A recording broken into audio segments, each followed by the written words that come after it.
Hola, ¿qué tal? ¿Todo bien? Bienvenidos a un episodio más de nuestro programa Falamos Portugués. Se suele decir que Portugal es conocido por las tres F: Fado, Fútbol y Fátima. De estos tres, como sabéis, Fátima es el centro de la religiosidad portuguesa. Y hacia allí nos dirigimos hoy de la mano de Luís, para conocer un poco de su historia y de su realidad actual. Amigo Jacques, como dizia a minha avó, não há melhor mesinha para o corpo e para o espírito que caminhar. E é isso mesmo que ultimamente tenho feito. Pedestrianismo. Vamos ver onde é que este meu passeio pedestre nos vai levar. Até já.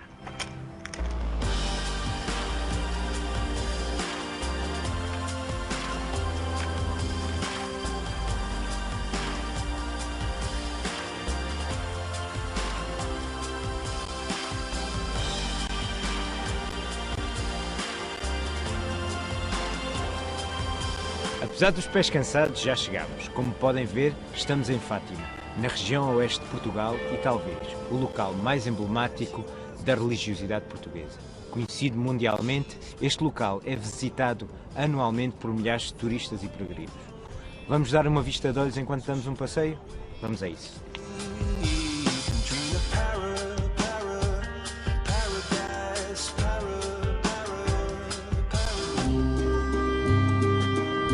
Fátima é um dos mais importantes locais de culto do mundo católico. No entanto, antes de 1917, em plena Primeira Guerra Mundial, esta localidade era apenas uma simples aldeia desconhecida, cujas primeiras atividades eram a pastorícia e a agricultura de sequeiro. Foram os fenómenos religiosos das supostas aparições da Virgem Maria aos três pastorinhos que fixaram a população, dinamizando o comércio, a restauração e a hotelaria em resposta às solicitações dos peregrinos, abandonando então a tradicional agricultura de subsistência em proveito dos novos empregos emergentes. Atualmente, Fátima é uma cidade com cerca de 10 mil habitantes, com todas as infraestruturas próprias de uma cidade, às quais se juntam alojamento, restauração de qualidade, museus, lojas e uma excelente rede viária, em que a autoestrada número 1, que une Lisboa ao Porto, é a principal porta de entrada. O Santuário de Fátima acolhe em peregrinação e oração, ou em simples turismo, muitos milhares de pessoas vindas de todo o mundo. De maio a outubro, nos dias 13 de cada mês, os dias emblemáticos para os crentes, e também durante todo o ano, estima-se que cerca de 6 milhões de peregrinos percorrem anualmente os caminhos de Fátima, para estar mais perto do local onde três pequenos pastores, Jacinta, Francisco e Lúcia, afirmam ter visto a Virgem Maria. Estes números confirmam esta localidade como uma das mais importantes rotas de peregrinação do mundo ocidental e uma mais-valia para o turismo em Portugal. O comércio temático no Santuário de Fátima é muito importante. Aqui podemos encontrar um pouco de tudo, desde o simples terço, a imagem da Virgem de Fátima até à t-shirt. Também podemos encontrar partes do corpo humano feitas em cera. Vamos tentar descobrir o que está por trás dessa devoção.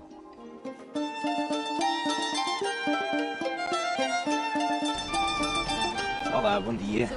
Como é que a senhora se chama? Sofia, Há quantos anos é que a senhora trabalha no comércio religioso? à volta de 10. 10 anos. Sim. E ultimamente, quais são os artigos que a senhora mais tem vendido no seu estabelecimento?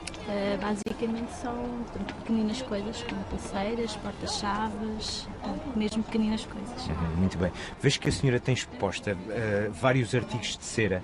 A que se deve a venda deste tipo de reproduções do corpo humano? Portanto, isto aqui são promessas que as pessoas fazem, portanto, quando estão doentes ou eventualmente quando alguém familiar adoece, portanto, as pessoas prometem figuras em cera, que vai desde rins, pulmões, portanto, corpos inteiros, portanto, e portanto, basicamente é isso. É basicamente isso. E se a senhora pudesse me dizer quais são as figuras que têm vendido mais ultimamente, figuras de cera? É assim, geralmente, portanto, as pessoas levam, portanto, a imagem completa, portanto, O corpo inteiro. completo, exatamente, porque assim nós temos os pulmões, temos os rins, temos todos os órgãos em separado, mas como pronto, estamos numa altura um bocadinho de crise, não é? Sim. Portanto, fica um bocadinho mais cara, portanto, a pessoa acaba por levar o corpo completo que tem tudo, por exemplo, eventualmente se precisar de um braço ou, portanto, de uma mão ou de uma perna, portanto, o corpo tem tudo e aí faz tudo, não é? Não precisa levar isso separado, fica um bocadinho mais caro. Muito bem. Muito obrigado pela sua disposição. Nada, Obrigado. Obrigada.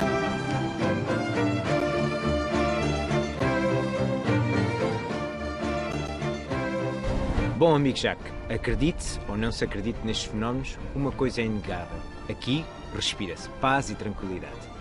Vou aproveitar para descansar um pouco, descansar os pés para depois fazer mais estrada. Isto é, na companhia do Fernando. Umas vezes a pé, outras vezes andando. Aquele abraço. Tchau.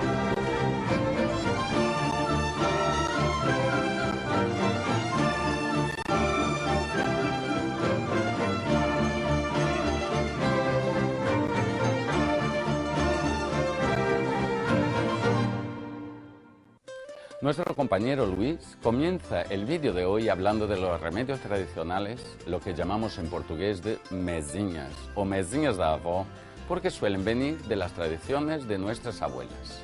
Amigo Jacques, como dizia a minha avó, não há melhor mesinha para o corpo e para o espírito que caminhar. E é isso mesmo que ultimamente tenho feito. Pedestrianismo. Vamos ver onde é que este meu passeio pedestre nos vai levar. Até já. Como dice Luis, su abuela siempre le aconsejó que para mantener la mente y el cuerpo sano, el mejor remedio es caminar. En realidad no es un remedio, pero en portugués es lo que llamamos uma mesinha. En definitiva, un truco para cuidar del cuerpo. Veamos algunos de esos trucos tradicionales o remedios caseros utilizados en Portugal. Mesinhas, remédios tradicionais. Xarope ou chá de cebola, para as constipações e gripes. Mel e limão, para a tosse. Café com limão, para a dor de cabeça. Chá de oliveira, para a hipertensão. Chá de alecrim, para a insônia. Una de las grandes dificultades para los españoles a la hora de aprender portugués es el uso del pretérito perfecto simple y el pretérito perfecto compuesto del indicativo. En castellano se suele recurrir al simple cuando algo se hizo hace ya algún tiempo, mientras que el compuesto nos remite a una acción reciente. Sin embargo, en portugués sus usos son distintos. El pretérito perfecto simple se usará en todas las acciones ya finalizadas, aunque muy recientes, mientras que el pretérito perfecto compuesto aparece en las acciones que tuvieron un inicio en el pasado, pero que siguen ocurriendo en el presente. No os asustéis, no es tan difícil. Veamos primero el uso del pretérito perfecto simple en el vídeo. Fátima é um dos mais importantes locais de culto do mundo católico. No entanto, antes de 1917, em plena Primeira Guerra Mundial, esta localidade era apenas uma simples aldeia desconhecida, cujas primeiras atividades eram a pastorícia e a agricultura de sequeiro. Foram os fenómenos religiosos das supostas aparições da Virgem Maria aos 3 pastorinhos que fixaram a população, dinamizando o comércio, a restauração e a hotelaria em resposta às solicitações dos peregrinos, abandonando então a tradicional agricultura de subsistência em proveito dos novos empregos emergentes. Atualmente, Fátima é uma cidade com cerca de 10 mil habitantes, com todas as infraestruturas próprias de uma cidade, às quais se juntam alojamento, restauração de qualidade, museus, lojas e uma excelente rede viária, em que a autoestrada número 1, que une Lisboa ao Porto, é a principal porta de entrada. O Santuário de Fátima acolhe em peregrinação e oração, ou em simples turismo, muitos milhares de pessoas vindas de todo o mundo. Pretérito perfeito simples. Pretérito perfeito simples indica uma ação completada e acabada. Pretérito perfeito simples. Fixar. Fixei, fixaste, fixou. Fixamos, fixaram. Vender. Vendi, vendeste, vendeu. Vendemos, venderam. Partir. Parti, partiste, partiu. Partimos, partiram. Ser. Fui, foste, foi, fomos, foram. Pretérito perfeito simples. Exemplos. Foi a aparição da Virgem que atraiu os peregrinos. Partimos ontem de Leiria em direção a Fátima. Vendeste muitas imagens da Virgem hoje? Eu fixei o sítio do Santuário de Fátima no mapa. Como veis, todas estas acciones concluyeron en el pasado, algunas incluso recientemente. Veamos ahora el uso del pretérito perfecto compuesto que, recordamos, se utiliza para las acciones del pasado que siguen ocurriendo en el presente. E ultimamente, quais são os artigos que a senhora mais tem vendido no seu estabelecimento? Basicamente são portanto, pequeninas coisas, como pulseiras, portas-chaves, mesmo pequeninas coisas. Pretérito perfeito composto. Uso. Pretérito perfeito composto indica uma ação que começou no passado, mas que se estende até ao momento presente ou até recentemente. Forma. Presente indicativo do verbo ter mais participio pasado. Como el pretérito perfecto compuesto se forma con el participio pasado del verbo que queremos conjugar, debemos saber que algunos verbos poseen un participio irregular. Os propongo una pequeña lista de participios pasados, tanto regulares como irregulares, además de algunos adverbios que implican el uso del pretérito perfecto compuesto. Con esto y algunos ejemplos vamos a intentar dejarlo todo más claro. Vamos a eso. Participio passado. Verbos regulares. Comprar, comprado. Gastar, gastado. Comer, comido. Vender, vendido. Partir, partido. Subir, subido. Participio passado. Verbos irregulares. Abrir, aberto. Ter, tido. Escrever, escrito. Descrever, descrito. Dizer, dito. Fazer, feito. Advérbios e expressões adverbiais com o pretérito perfeito composto. Ultimamente. Nos últimos tempos, meses, dias. Nas últimas semanas. Exemplos. Ultimamente, tenho vendido muitas imagens da Virgem. Nos últimos tempos, muitos peregrinos têm vindo a Fátima. Nas últimas semanas, tem havido muitas peregrinações ao santuário.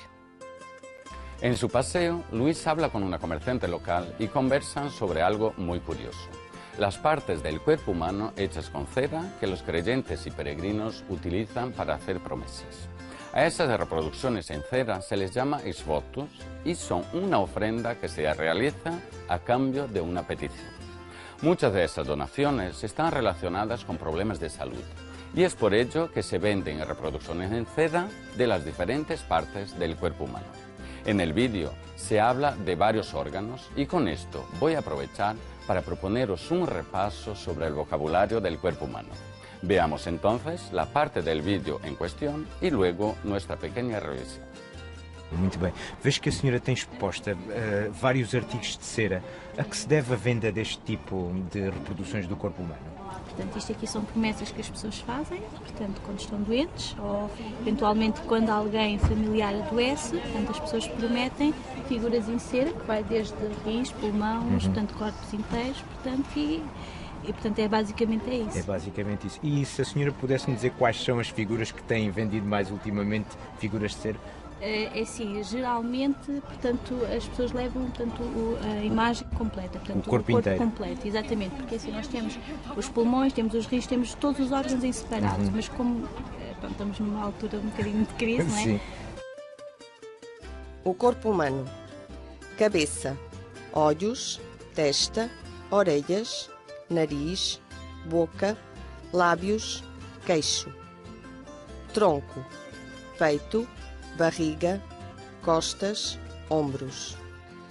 Membros: pés, mãos, dedos. Órgãos: rins, pulmões, coração, pâncreas, estômago, bexiga. Dejamos nuestros contenidos lingüísticos y las curiosidades culturales a un lado y pasemos a un momento práctico, observando con la conversación del día de Paula con su invitado cómo suena el portugués, siguiendo texto y sonido a la vez. Olá e bem-vindos uma vez mais às nossas entrevistas no Falamos Português. Hoje temos connosco a Cristina Corral, que é professora de português na Escola Oficial de Línguas de Badajoz. E ela vai estar aqui connosco e falar um bocadinho. Olá, Cristina. Olá, tudo bem? Tudo bem? Bem-vinda ao nosso programa. Muito obrigada. E conta-nos um bocadinho como é que tu viveste em Portugal, como é que tu aprendeste português. Bem, eu nasci lá, meu pai trabalhava lá naquela altura e coincidiu, portanto eu já nasci e morei lá há 18 anos. 18 anos. Portanto, a minha infância, adolescência também, estudei no colégio espanhol, isso sim, mas de resto o entorno, o ambiente era português. Eu falava em casa sempre em espanhol, com a minha família sempre em espanhol, viajava muito a Espanha, mas pronto, tudo o que me rodeava era português, não é? As lojas, as pessoas. Na escola não, era engraçado, porque realmente na escola era como uma ilha, era como um espaço só, para mim, ao menos para mim era espanhol. Quando eu saía da escola já começava a falar em português. Sim. E os teus amigos eram todos portugueses, então? Não, era uma mistura, porque nesse instituto, bem, este espanhol Lisboa, estou a fazer propaganda, se calhar, não, é o único que há, faz portanto, mal. pronto, era o que havia. E naquela altura não, havia uma mistura, havia alunos espanhóis e alguns portugueses, então nós convivíamos, falávamos as duas línguas realmente. Claro. E estiveste 18 anos em Lisboa? Sim, sim. Naquela altura não havia. Agora, eu sei que as crianças começam aos 3 anos, eu comecei quando tinha 5, porque naquela altura não havia pré-escolar em espanhol, a versão espanhola desse ano, e eu comecei quando tinha 5 anos. Então, desde os 5 anos até os 17, 18, que eu terminei o.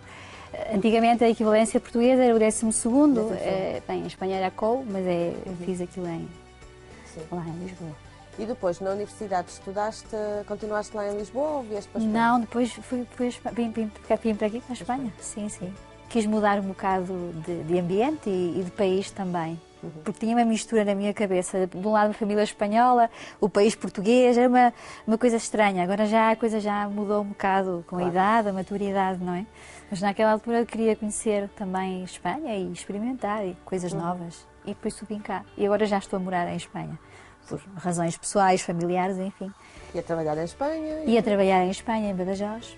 Ralhando mesmo assim. Estou muito perto de Portugal e isso é bom também para mim. E a dar aulas de português? E a dar aulas de português, exatamente. Sim, sim, sim. Mantenho contacto com o país. Exato.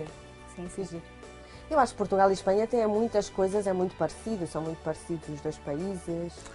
Sim, sim. Tem coisas parecidas, tem coisas não tão parecidas. Realmente, sim, estamos muito próximos, mas ao mesmo tempo a maneira de ser de uns e dos outros não é bem igual. Talvez na Raia, eu acho que há mais semelhanças entre as pessoas da Raia. Ao menos eu aprecio isso. Eu nasci em Lisboa, que fica um bocado mais longe, mas, por exemplo, na zona do Alentejo e Extremadura espanhola, eu penso que há mais semelhanças nas pessoas, talvez pelo clima, a geografia, não sei. Sim. É provável, sim. Se calhar é mais isso, não é? Há mais diferença entre uma pessoa de Badajoz e uma pessoa de Lisboa, por exemplo. Entre o português e o espanhol nesse sentido. Ou um madrilenho e um lisboeta ou alfacinha, não é? Grandes cidades mais longe e que não fiquem tão perto da fronteira. Ou sejam ralhanas. Sim, eu concordo contigo. Opinião. Sim, concordo. E por causa do nosso tema de hoje, que o Luís foi ao Santuário de Fátima, que perto de Leiria, que é o centro da religiosidade portuguesa. Tu conheces Fátima, Cristina? Eu confesso, com muita vergonha, que não fui, nunca lá fui. Mas eu conheço pessoas que lá foram e, de facto, agora que moro em Espanha, há imensas viagens organizadas de peregrinos que vão lá sim. Bem, eu posso falar de alguma semelhança com alguma cidade espanhola onde também há peregrinos, onde também há essa fé, não é?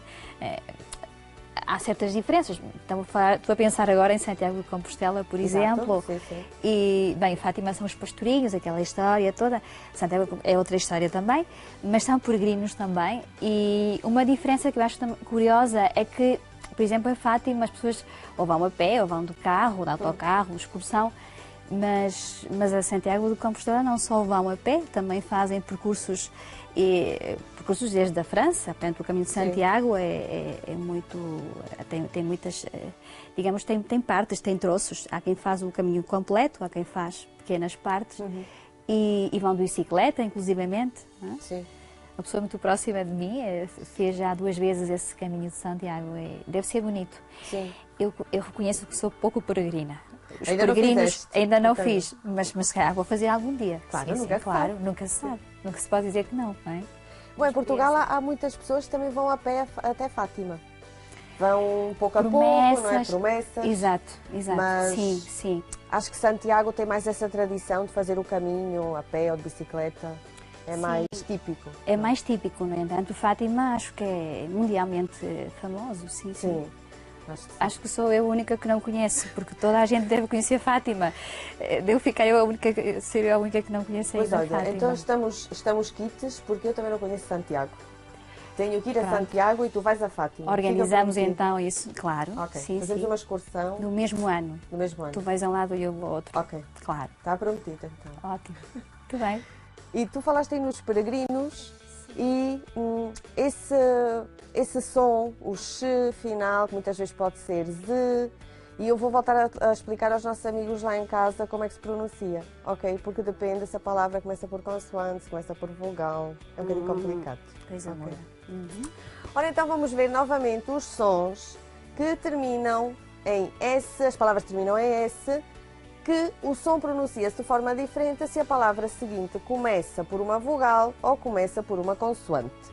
Vamos ver alguns exemplos. Primeiro que tudo, se uma palavra termina em S e a seguinte começa com uma consoante, a pronúncia do som é X. Por exemplo, os carros, os peregrinos. Se a palavra termina em S e a seguinte começa por vogal, o som já será Z. Os olhos, os ouvidos, as orelhas. Se a palavra termina em S e depois começa a seguinte por J, o som será G.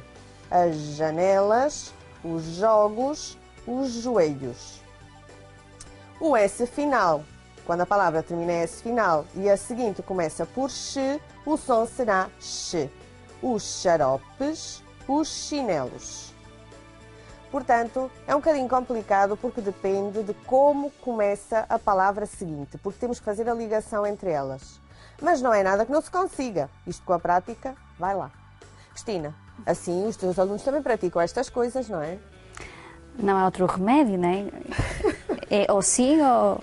Exatamente, tenho de praticar. Não gostam muito, mas é preciso, acho que é fundamental. A fonética é fundamental, é muito importante. Sim. É muito complicada para um hispano-falante, mas acho que é necessária. Desde o primeiro do básico que começam a estudar, acho que devem conhecer e devem ouvir continuamente. Nós massacramos-nos um bocado. É verdade. Mas... Sim, eu acho que sim. Mas pronto, é necessário. Mesmo assim, às vezes também não conseguem, portanto é preciso massacrar um bocadinho. Não é? Também acho que sim. Sim. Cristina, obrigada por teres vindo ao nosso programa. Obrigada eu. E fica prometida essa viagem. Tu vais a Fátima, eu vou a Santiago. Muito bem. E depois juntamos-nos para trocar impressões. Muito bem, está combinado. E agora vamos passar para o Jaque, porque eu acho que ele já foi tanto a Fátima como a Santiago. Sortudo, não é? Sortudo tu, Jaque. Concluimos nuestro programa de hoy con dos expresiones que utiliza Luis en nuestro vídeo inicial. El primero, que significa echar un vistazo, es dar uma vista de olhos, que es lo que nos propone Luis que hagamos, uma vista de olhos de Fátima durante su paseo por allí. En su despedida, Luis nos informa de que continuará con su caminata, siguiendo los consejos de su abuela para mantenerse en forma. Aí nos dice, en tono gracioso, que se va na companhia do Fernando, umas vezes a pé, outras vezes andando. Una manera simpática de decir que no le queda otra que andar sin coche, ni bicicleta, ni nada. Andando y punto. Y eso mismo voy a hacer yo, irme andando, que ya es la hora. Pero acordaos que podéis seguirnos en la página web de Canal Extremadura, canalextremadura.es. Un abrazo, amigos, y hasta la próxima.